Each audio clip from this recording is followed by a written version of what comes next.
नमस्कार साथियों, अपने चर्चा शुरू कर दी थी और 2 चैप्टर हो भी चुके हैं कक्षा 8 राजस्थान अध्ययन के। क्लास 8 की हमारा राजस्थान किताब जो है उसके 2 चैप्टर हमने कर दिए। तीसरे चैप्टर के रूप में हम यहाँ पर देख रहे हैं आज आधुनिक राजस्थान का निर्माण किस रूप में हुआ था। आधुनिक राजस्थान का निर्माण क्या क्या विशेष बातें थी, इन सब की चर्चा हम यहाँ पर आज कर रहे हैं। देखो, जो इंपॉर्टेंट थिंग्स है उनको मैंने डार्क लाइन यहां पर कर दिया है। आज राजस्थान की जो भौगोलिक एवं राजनीतिक स्थिति हम देख रहे हैं वह कई अथक प्रयासों से देसी रियासतों व रजवाड़ों के विलय के उपरांत अस्तित्व में आई। ये कह रहे हैं कि राजस्थान को आज जिस रूप में हम देख रहे हैं ये बहुत लंबे प्रयासों के बाद में हमें ये स्थिति मिली। इसमें देसी रियासतें यानी रजवाड़े जो थे वो उनका विलय किया गया था, रजवाड़े समाप्त किए गए थे। तब राजतंत्र को समाप्त करके लोकतंत्र की भावना जो थी वो लोगों में लाई गई थी, देश में लाई गई थी। राजस्थान एकीकरण की सुगबुगाहट 1939 में वायसराय लॉर्ड लिनलिथगो के एक आदेश के उपरांत प्रारंभ हुई। एक विशेष बात की एकीकरण की सुगबुगाहट, एकीकरण की पहल जो है वो किसने की थी? लॉर्ड लिनलिथगो ने की थी। अखिल भारतीय देशी राज्य लोक परिषद सेवा ने एक प्रस्ताव पारित कर यह निर्णय लिया कि जिन रियासतों व ठिकानों की आय 50 लाख रुपए से कम व जनसंख्या 20 लाख से कम हो उन्हें पड़ोस के एक बड़े राज्य में मिला दिया जाए।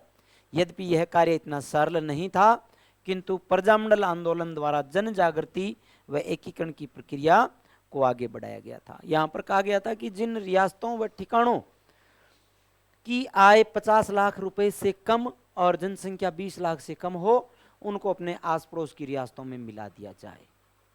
भाई पॉसिबल नहीं लग रहा था सभी को, ठीक है ना। आगे देखो, 22 मई 1946 के ज्ञापन द्वारा ब्रिटिश सरकार ने देशी रियासतों को एकीकरण की प्रक्रिया शीघ्र पूर्ण करने हेतु एकीकरण की यह प्रक्रिया जारी की थी। इसी दौरान 15 अगस्त 1947 को हमारा देश स्वतंत्र हो गया और स्वतंत्रता के पश्चात सरकार ने एकीकरण प्रक्रिया को प्राथमिकता देते हुए तेज कर दिया। भारत सरकार के रियासती विभाग के निर्णय अनुसार स्वतंत्र भारत में वे ही रियासतें अपना, देखना बहुत इंपॉर्टेंट बात आ रही है यहां पर, एक देखो स्वतंत्र भारत में किसने बात, कौन कह रहा है? रियासती विभाग एक बात बोल रहा है। ये रियासती विभाग है ना, ये एक बात बोल रहा है रियासती विभाग। क्या कह रहा है? कि वो रियासतें स्वतंत्र रहेगी जिनकी वार्षिक आय 1 करोड़ हो और जनसंख्या 10 लाख या इससे अधिक हो। वो रियासतें है ना अपना पृथक अस्तित्व रख सकती है, वो रियासतें स्वतंत्र रह सकती है। वार्षिक आय 1 करोड़ और जिनकी जनसंख्या 10 लाख है वो रियासतें अपना स्वतंत्र अस्तित्व रख सकती है।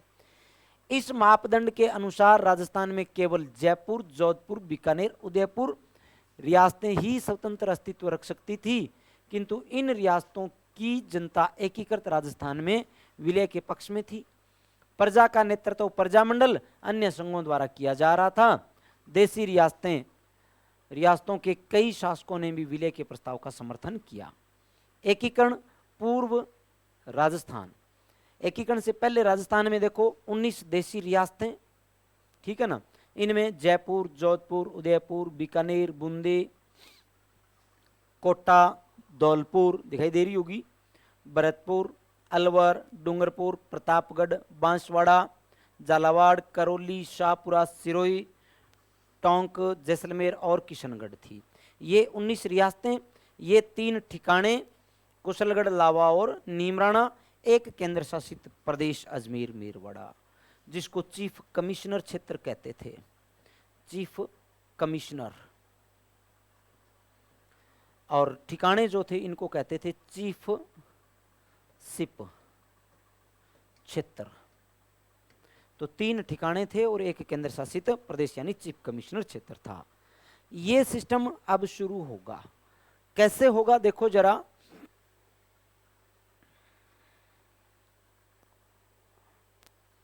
एकीकरण का प्रथम प्रयास कोटा रियासत के शासक महाराव भीम सिंह ने किया था। कोटा के बाद मेवाड़ महाराणा ने 25-26 जून 1946 को इसी प्रक्रिया को आगे बढ़ाते हुए उदयपुर में राजस्थान, गुजरात, मालवा के कतिपय शासकों का एक सम्मेलन किया। इसी के तहत अन्य सम्मेलन जयपुर, बूंदी, कोटा, झालावाड़ के शासकों ने भी बुलाए, किंतु यह प्रयास उनके निजी हितों के शोषण के ही थे, इसलिए प्रक्रिया पूर्ण नहीं हो सकी। शासकों के समानांतर ही जनता से सीधे जुड़ी संस्थाएं एवं संगठन भी एकीकरण की प्रक्रिया में सक्रिय रहे। राज्य प्रजा परिषद, प्रजामंडल के प्रयास संपूर्ण राजस्थान को एक इकाई के रूप में गठित कर भारतीय संघ में शामिल करने का लक्ष्य को लेकर जारी रखा। भाई ये बात सारी है ना, ये कह रहा है कि रियासतें जो थी ना, रियासतों के लिए रियासतों के शासक जो थे वो कर रहे थे, क्या कर रहे थे, संघ बना रहे थे। वो संघ क्यों बना रहे थे? वो संघ स्वतंत्र रहने के लिए बना रहे थे, अपनी बात को रखने के लिए बना रहे थे। जैसे यहाँ पे पहले नाम दिया इन्होंने कोटा, तो कोटा के शासक ने हाड़ौती संघ बनाने का विचार किया, हाड़ौती संघ। दूसरा फिर इन्होंने कहा है मेवाड़, तो मेवाड़ के राजा ने मेवाड़ संघ बनाया था। फिर वागड़ संघ था, वागड़ संघ था। तो ये कई संघ बनाए जा रहे थे, राजा रियासतें आपस में मिलकर के कई संघ बना रही थी, और ये संघ स्वतंत्र रहने के लिए, अपनी बात रखने के लिए, अपने वजूद को मजबूत करने के लिए इनके द्वारा बनाए जा रहे थे। राजस्थान का एकीकरण 7 चरणों में पूरा हुआ था। 8 वर्ष 7 महीने और 14 दिन में राजस्थान का एकीकरण पूरा हुआ। जैसे संविधान 2 वर्ष 11 माह 18 दिन में, वैसे ही एकीकरण जो था 8 वर्ष 7 महीने और 14 दिन में कंप्लीट हुआ था भाई, ठीक है ना। ये एकीकरण की बात, आगे 7 चरणों की बात हम देखते हैं। देखो एकीकरण के चरण, भाई एकीकरण एक जटिल राजस्थान का एकीकरण एक जटिल एवं चुनौतीपूर्ण प्रक्रिया थी। भाई साहब, कोई अपनी रियासत को समाप्त करवाना नहीं चाहेगा, कोई भी राजा ये नहीं चाहेगा कि तेरी रियासत का वजूद समाप्त हो जाए। ये ऐसा ही कुछ हो रहा था। सरदार वल्लभ भाई पटेल रियासती विभाग के अध्यक्ष थे, वो सारी रियासतों से मिल रहे थे। दीर्घकालीन काल से ही अस्तित्व में रही देसी रियासतें ठिकानों को एक ही सामान्य प्रशासनिक व्यवस्था के तहत लाना कठिन कार्य था। इन रियासतों में जनसंख्या, सामाजिक रीति रिवाज, आर्थिक, राजनीतिक विभिन्नताएं थी। कुछ रियासतों में परंपरागत पद्धति से प्रशासन का संचालन हो रहा था, तो कुछ में आधुनिक शासन के मूल्य प्रचलित हो गए थे। इन सभी क्षेत्रों में एक समान राजनीतिक प्रशासनिक व्यवस्था की स्थापना और समग्र रूप से उनका आर्थिक विकास करना, नई सेवाओं की स्थापना, नए नियम बनाना आदि कार्य चुनौतीपूर्ण थे। इन सभी चुनौतियों से लड़ते हुए नवंबर 1956 आधुनिक राजस्थान के निर्माण का कार्य पूरा किया गया और 7 प्रमुख चरणों से गुजरते हुए राजस्थान अपने आधुनिक स्वरूप में आया। एकीकरण के इन 7 चरणों को हम दी गई सारणी के द्वारा सरलता से समझ सकते हैं। राजस्थान का एकीकरण 7 बार में कंप्लीट हुआ। पहले में कुछ रियासतें शामिल होगी, दूसरे में कुछ होगी, तीसरे में कुछ होगी, ऐसे करते करते 7 चरणों में इन 19 रियासतें, 3 ठिकाने और एक केंद्र शासित प्रदेश को रजवाड़े के तौर पे यानी राजतंत्र को इनमें समाप्त किया गया, लोकतंत्र इनमें लागू किया गया। 8 वर्ष 7 महीने और 14 दिन के समय के उपरांत। अब 7 चरण कौन कौन से थे, कब चरण हुए, किस प्रकार हुए, वो बात हम देख रहे हैं आगे की सारणी में। देखो भाई, हम देख रहे हैं पहले चरण की बात। पहले चरण में क्या था भाई, देखो प्रथम चरण जो था ना, इस चरण का नाम था मत्स्य संघ, 17-18 मार्च 1948। अब इस चरण में है ना, देखो 4 रियासतें थी, अलवर, धौलपुर, भरतपुर, करौली को मिलाकर मत्स्य संघ का निर्माण किया गया। पहला चरण मत्स्य प्रदेश, मत्स्य जनपद का क्षेत्र होने के कारण इसका नाम रखा गया मत्स्य संघ। 4 रियासतें अलवर, भरतपुर, धौलपुर, करौली, ये 4 रियासतें शामिल थी और अलवर को इसकी राजधानी बनाया गया। अलवर रियासत को इसकी राजधानी बना दिया। धौलपुर के राजा उदयभान सिंह राज प्रमुख बनाया गया। शोभाराम कुमावत को इसका प्रधानमंत्री नियुक्त किया गया था। देखो राज प्रमुख उदयभान सिंह थे धौलपुर के, उदयभान सिंह और प्रधानमंत्री शोभाराम कुमावत, शोभाराम जी कुमावत। और राजधानी अलवर, राजधानी अलवर को बनाया, ठीक है ना। और उद्घाटन इसका किया था NV गॉडगिल ने, NV गॉडगिल ने। तो ये बात अपनी थी पहले चरण की। पहला चरण 18 मार्च 1948 से शुरू हुआ है, अंतिम चरण हम देखेंगे 1 नवंबर 1956। पहले चरण में 4 रियासतें, मत्स्य संघ। दूसरे चरण की बात जब हम करें, पूर्व राजस्थान, पूर्व राजस्थान या राजस्थान संघ 25 मार्च 1948। भाई साहब पहले के एक वीक बाद में है। 9 रियासतें हैं इसमें, कुल 9 रियासतें, ठीक है ना। राज प्रमुख भीम सिंह जी कोटा के, महाराव भीम सिंह। प्रधानमंत्री गोकुल लाल असावा, लाल असावा। राजधानी कोटा, कोटा। उद्घाटन इसका भी NV गॉडगिल ने किया, NV गॉडगिल ने किया। रियासतें 9 रियासतें थी, बांसवाड़ा, कोटा, बूंदी, झालावाड़, टोंक, डूंगरपुर, प्रतापगढ़, किशनगढ़, शाहपुरा रियासतें तथा कुशलगढ़ व लावा ठिकानों को मिलाकर दूसरा चरण बना था। दूसरे चरण में 9 रियासतें हैं, 25 मार्च 1948 का टाइम पीरियड है।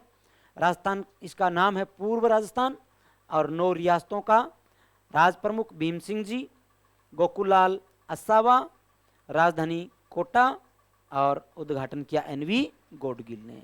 ये बात अपने थी दूसरे चरण की।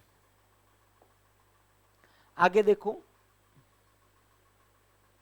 तीसरा चरण, संयुक्त राजस्थान। तीसरा चरण संयुक्त राजस्थान 18 अप्रैल, पहले के एक महीने बाद में। पहला 18 मार्च को, तीसरा 18 अप्रैल को। पहले के एक वीक बाद में दूसरा, और पहले के एक महीने बाद में तीसरा चरण है। तीसरे चरण में भाई रियासत थी मेवाड़ या उदयपुर, उदयपुर रियासत भी और राजधानी भी। राज प्रमुख महाराणा भूपाल सिंह जी, महाराणा भूपाल सिंह जी। प्रधानमंत्री थे माणिक्यलाल जी वर्मा। उद्घाटन इसका किया था जवाहरलाल नेहरू ने, उद्घाटन JL नेहरू, JL नेहरू ने किया उद्घाटन। पहले के एक महीने बाद में, पहला चरण जब था उसके एक महीने बाद की बात है। राजधानी उदयपुर, शामिल होने वाली रियासत भी उदयपुर, राजधानी भी उदयपुर। मेवाड़ महाराणा भूपाल सिंह को राज प्रमुख बनाया गया, और माणिक्यलाल जी वर्मा को प्रधानमंत्री यहाँ पर बनाया गया था, ठीक है ना। तो माणिक्यलाल जी वर्मा जो थे वो यहाँ के प्रधानमंत्री थे। अब बात करें चौथे चरण की, वृहद राजस्थान की। देखो भाई वृहद राजस्थान बहुत बड़ी बात थी, 4 बड़ी रियासतें शामिल हुई। 30 मार्च 1949 की बात है, 4 बड़ी रियासतें शामिल हुई, इसलिए इसको कहते हैं राजस्थान दिवस। किस रूप में जानते हैं? राजस्थान दिवस के रूप में जानते हैं। देखो जरा, संयुक्त राजस्थान में जयपुर, जोधपुर, बीकानेर, जैसलमेर का विलय हुआ। राजस्थान का स्थापना दिवस 30 मार्च को ही मनाया जाता है। क्यों? क्योंकि इस दिन 4 बड़ी रियासतों का विलय हुआ था। राजधानी जयपुर, राज प्रमुख मानसिंह, महाराजा मानसिंह द्वितीय, और प्रधानमंत्री थे हीरालाल जी शास्त्री, हीरालाल शास्त्री। और महाराज प्रमुख नया पद सृजित हुआ महाराणा भूपाल सिंह का।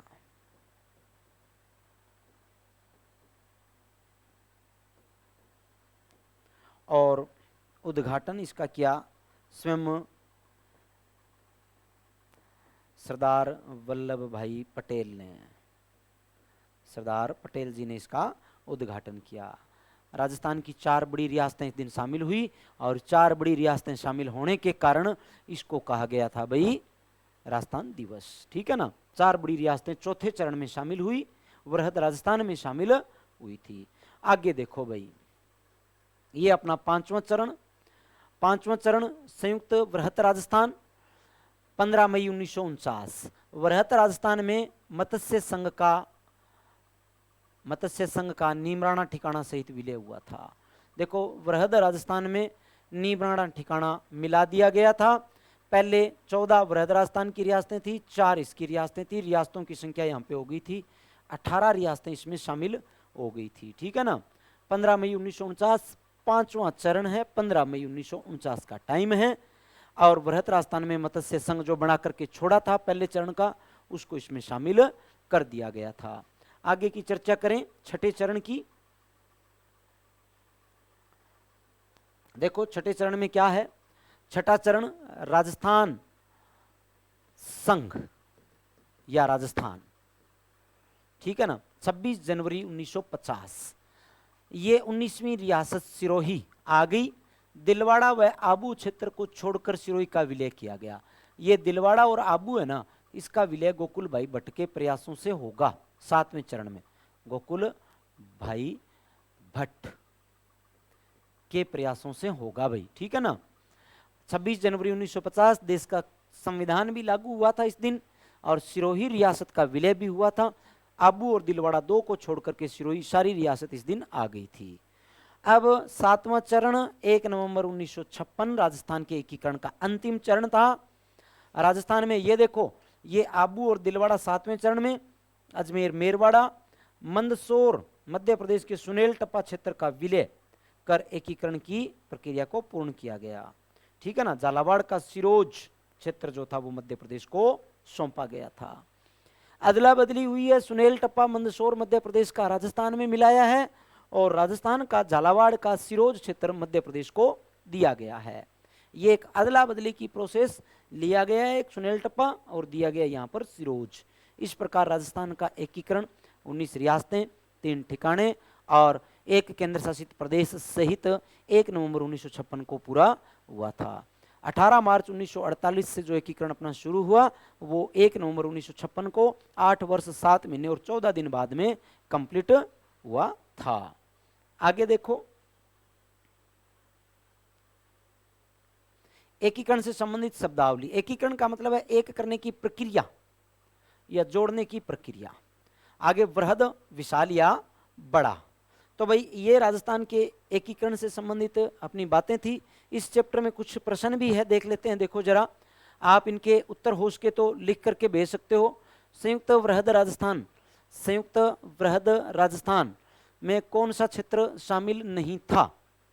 संयुक्त वृहद राजस्थान में कौन सा क्षेत्र शामिल नहीं था? इनमें से एक ऐसा क्षेत्र है जो लास्ट चरण में आया है, जोधपुर, किशनगढ़, कोटा, अजमेर, मेरवाड़ा। इनमें से एक क्षेत्र ऐसा है जो लास्ट में आया है, बाकी के तीनों पहले आ गए थे। अब आपको लिख के भेजना है कि इन चारों में से कौन सा क्षेत्र ऐसा है जो अंतिम चरण में आया है। ठीक है ना। संयुक्त राजस्थान के राज प्रमुख कौन थे?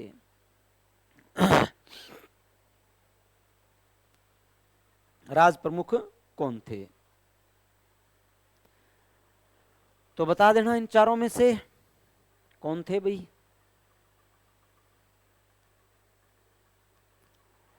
आगे राजस्थान के एकीकरण की प्रक्रिया किसके प्रयासों से आगे बढ़ी? सरदार वल्लभ भाई पटेल के प्रयासों से ये आगे बढ़ी थी।